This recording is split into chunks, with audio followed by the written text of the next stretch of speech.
Hello everyone. For this project my company's working on, I've decided to go with this Vigoro composite edging.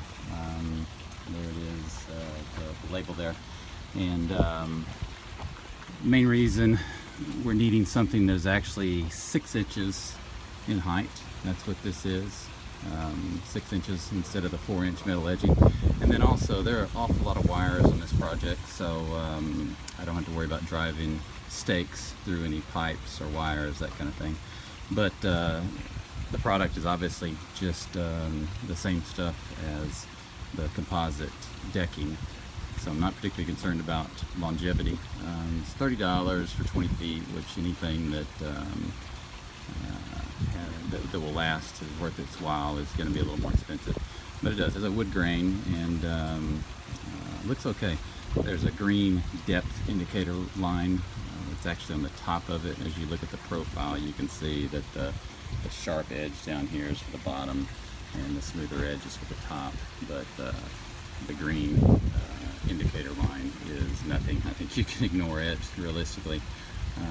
But read several reviews, people not happy at all with the way it would buckle and not make straight lines, not make smooth curves, and it really has to do with how they were installing it.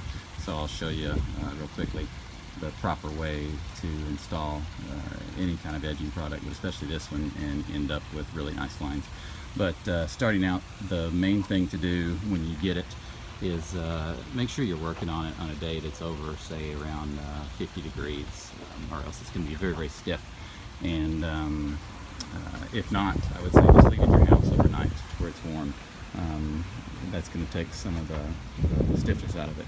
And the other thing too, before you get started, you can see it all comes up rolled one way. Well, just go through and counter roll it the other way, and what you'll end up with then at the end is you'll end up with a relatively straight piece. That's just going to allow you to work with it a lot easier.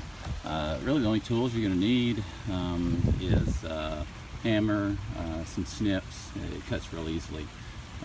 Got a tape measure, got a clamp for any pieces that the seam connect together, and then just some construction adhesive, liquid nails type product, something that's flexible. And there you can see the stakes. Another complaint I saw on it regularly was that there weren't enough stakes. There are enough stakes. If you do it right, you really don't need any stakes at all. And you could use them maybe on just the very ends of any pieces of installation, but that's all you need. So that's what we're going to do, and I'll get on to the installation.